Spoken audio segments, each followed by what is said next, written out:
നമസ്കാരം. ആഴ്ചവട്ടത്തിലേക്ക് സ്വാഗതം. സൂര്യന് താഴെ എന്തിനെക്കുറിച്ചും സംസാരിക്കാൻ കഴിവുള്ള ഒരു നേതാവാണ് ഇത്തവണ ആഴ്ചവട്ടത്തിൽ പ്രധാന അതിഥി. ചോദ്യം ചോദിക്കേണ്ട താമസം, ഉത്തരം റെഡി.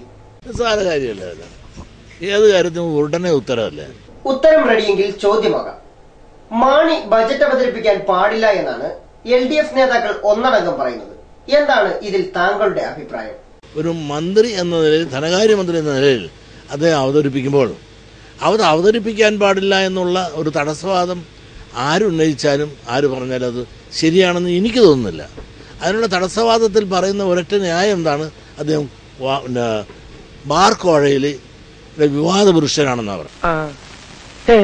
ഈ ബാർ കോഴയിലെ വിവാദ പുരുഷൻ എന്നായിട്ട് അദ്ദേഹത്തെ പറയുമ്പോൾ വേറെ എത്രയോ വിവാദ പുരുഷന്മാരായിട്ട് ഇപ്പോഴും ഉമ്മൻചാണ്ടി അതിനു മുമ്പേ വിവാദ പുരുഷനാണ്. സരിത കേസിലെ ഈ മുടി ഇങ്ങനെ നെറ്റിയിലേക്ക് വീണ് കിടക്കുന്ന കാണാൻ നല്ല രസമുണ്ടായിരുന്നു. അത് പറഞ്ഞിട്ട് കാര്യമില്ല. എന്തു വന്നാലും ആര് പറഞ്ഞാലും മുഖ്യമന്ത്രി സ്ഥാനം രാജിവെക്കില്ല എന്നത് ഉമ്മൻചാണ്ടി ഉറപ്പിച്ച കാര്യമാണ്. അതിന് ഇനി കർത്താവ് തമ്പുരാൻ നേരിട്ട് വന്ന് പറഞ്ഞാലും മാറ്റമുണ്ടാകില്ല. നമുക്ക് മാണിയുടെ കാര്യത്തിലേക്ക് വരാം. അഭിപ്രായങ്ങൾ പറയാം, അതിനുവേണ്ടി പ്രക്ഷോഭണങ്ങൾ നടത്താം.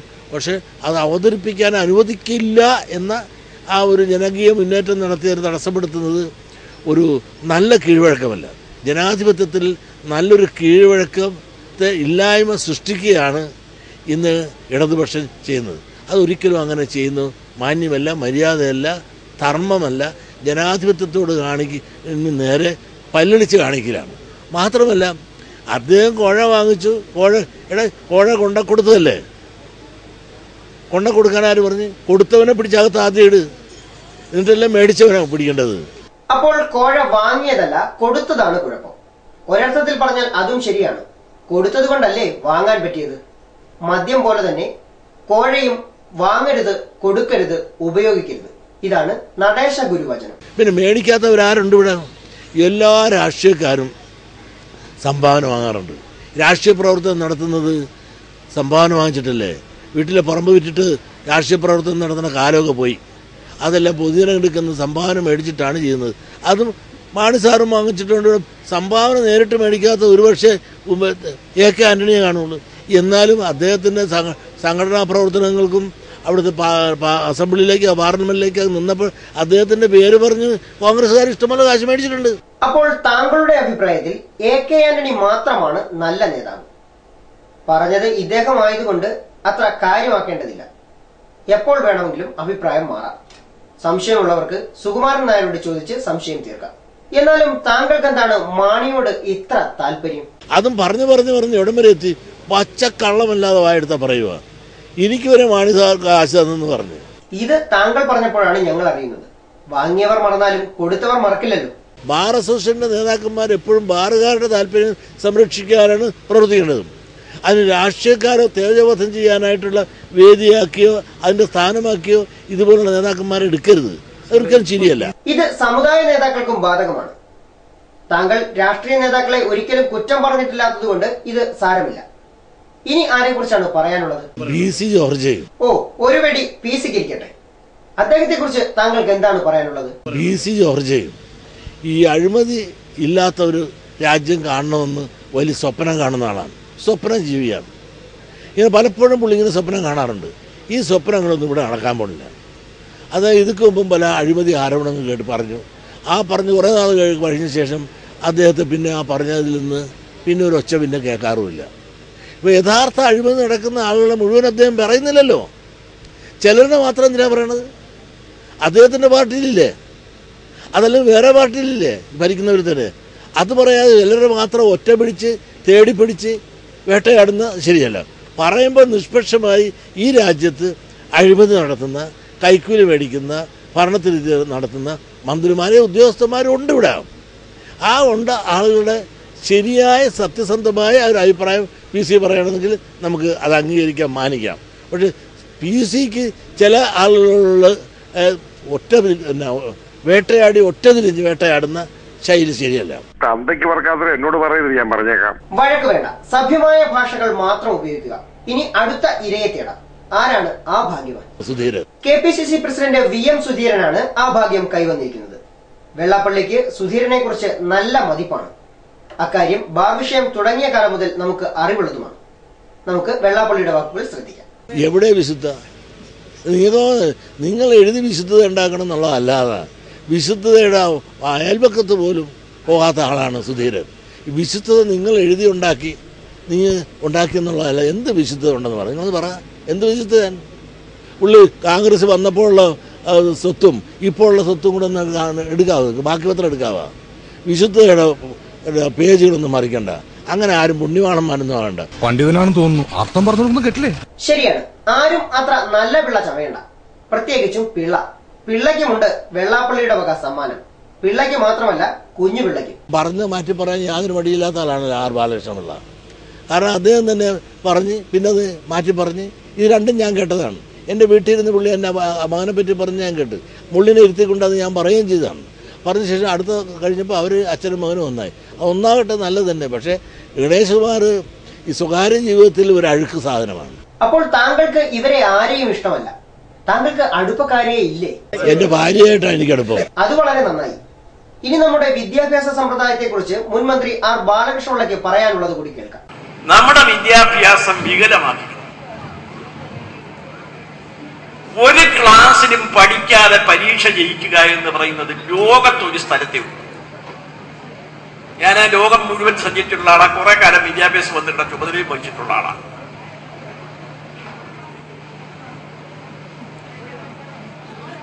അക്ഷരമറിഞ്ഞുകൂടാത്ത കുട്ടികൾ 1ാം ക്ലാസ് മുതൽ ആൾ പ്രമോഷൻ കൊടുത്ത് 10ാം ക്ലാസ്സിൽ എത്തിക്കുന്ന വിദ്യാഭ്യാസം കേരളത്തിലല്ലാതെ ലോകത്തിലുണ്ട്.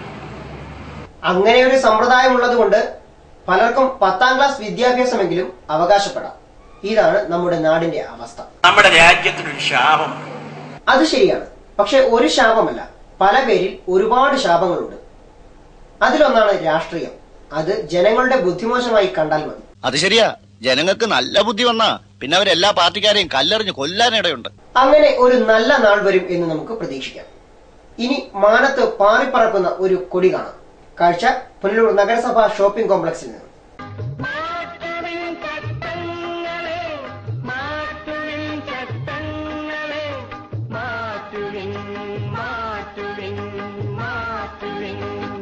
ഇത് കെട്ടിയ സഖാക്കന്മാർക്കും തോന്നിക്കാണും ഒരു മാറ്റം അനിവാര്യമാണ്. അരിവാളും ചുറ്റികയുമെല്ലാം ഇത്രയും നാൾ മുകളിലേക്കല്ലേ ഇരുന്നത്. ഇനി ഇത്തിരി നേരം താഴെ കൊന്നിരിക്കട്ടെ. ഇതുകൊണ്ട് പാർട്ടിക്ക് എന്തെങ്കിലും ഗുണമുണ്ടായാലോ? ഇതൊക്കെ കണ്ട് ചിരിക്കുന്ന ഒരാളുണ്ട്. ഇദ്ദേഹത്തിന്റെ ആഗ്രഹവും ഇപ്പോൾ അറിയാം.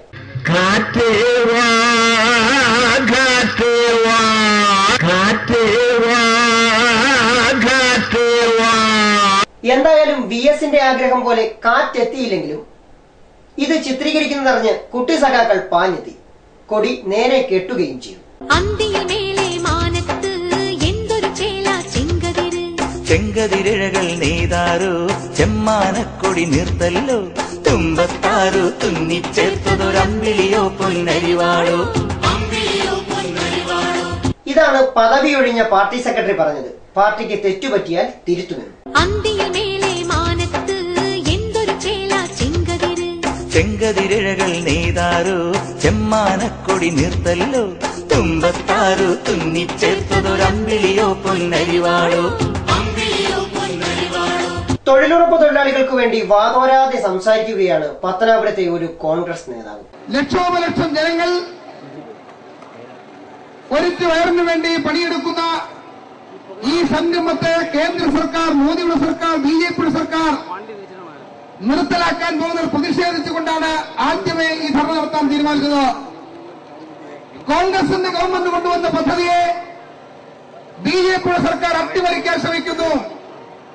ഒരു കാരണവശാലും ഇന്ത്യയിലെ ഇന്ത്യൻ നാഷണൽ കോൺഗ്രസ് ലക്ഷോപലക്ഷം തൊഴിലാളികളെ വയറ്റത്തടിക്കാൻ അനുവദിക്കില്ല എന്ന് ഉറക്കെ പ്രഖ്യാപിച്ചിരിക്കുകയാണ് ഡൽഹിയിൽ.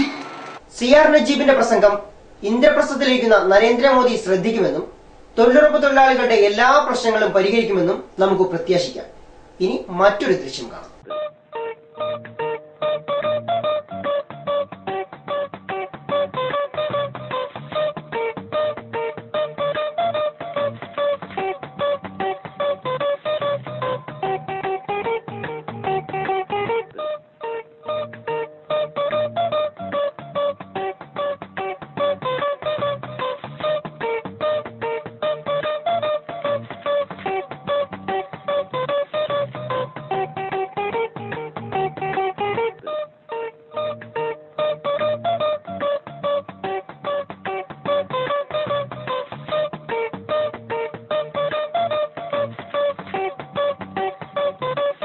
രണ്ടു ഓലക്കീറോ വെള്ള തുണി എടുത്തോളൂ എന്നെ മൂടാൻ.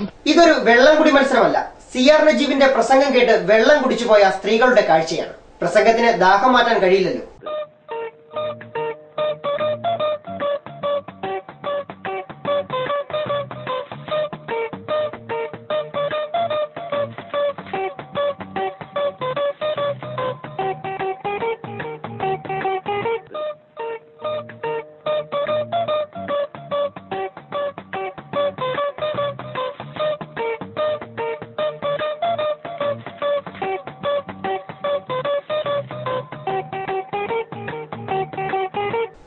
രൂപയും ബിരിയാണിയും നൽകി സമരത്തിന് ആളെ കൂട്ടുന്ന കാലം കഴിഞ്ഞു. ഇപ്പോൾ കുടിവെള്ളം കിട്ടിയാൽ അതും വലിയ കാര്യം, അതും പാർട്ടിക്ക് ലാഭം. വേനൽ കടുത്തു തുടങ്ങി. കിഴക്കൻ മേഖല നേരിടാൻ പോകുന്ന ഏറ്റവും വലിയ പ്രശ്നം കുടിവെള്ള പ്രശ്നമാണ്. ഇത് പറയുന്നത് തമാശയല്ല. മാർച്ച്, ഏപ്രിൽ, മെയ് മാസം ആകുമ്പോഴേക്കും 80 കിലോ ഭാരമുള്ള ഒരമ്മ 60 കിലോ ഭാരമുള്ള ഒരമ്മയായിട്ട് മാറും. എന്തോ കാര്യം പറയാമല്ലോ, വെള്ളം കോരൊക്കെ ആയിരിക്കും ജോലി.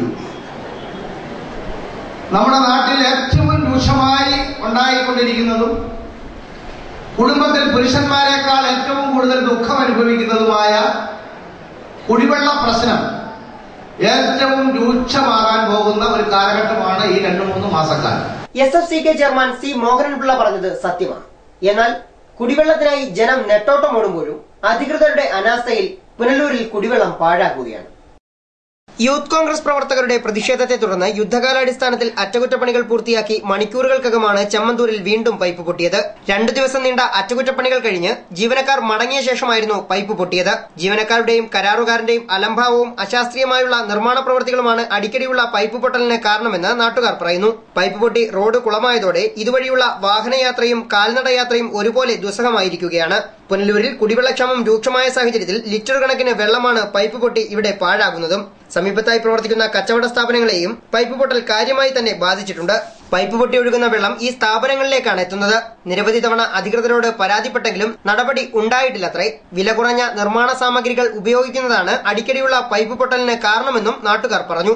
ഈ പൈപ്പ് അടുത്തിടെ തന്നെ 2 തവണ ഈ പൈപ്പ് ശരിയാക്കി ഇതുവഴി ചെമ്മന്തൂര്, നരിക്കല്, പ്രണവ് ഹോസ്പിറ്റൽ ഇത്രയും ഭാഗങ്ങളിലേക്ക് ഒട്ടനവധി വണ്ടികൾ കടന്നു പോകുന്നതാണ്. വണ്ടികൾ പോലും പോകാത്ത തരത്തിൽ ബുദ്ധിമുട്ടുണ്ടാക്കി 2 ദിവസം JCBക്ക് കുഴിയെടുത്തതിന് ശേഷമാണ് ഈ പൈപ്പ് ഇവിടെ ശരിയാക്കിയത്.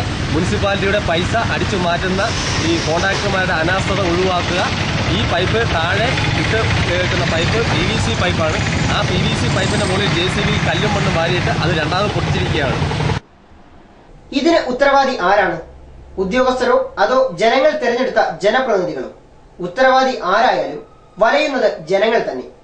ശക്തമായ ജനകീയ ഇടപെടൽ ഉണ്ടായാൽ മാത്രമേ ഇത്തരം ദുരവസ്ഥയ്ക്ക് മോചനമുണ്ടാകൂ. പ്രതികരിക്കേണ്ടത് നിങ്ങളാണ്. കൂടുതൽ വാർത്തകളും വിശേഷങ്ങളുമായി അടുത്തയാഴ്ച വീണ്ടും കാണാമെന്ന ശുഭപ്രതീക്ഷയോടെ നന്ദി. നല്ല നമസ്കാരം.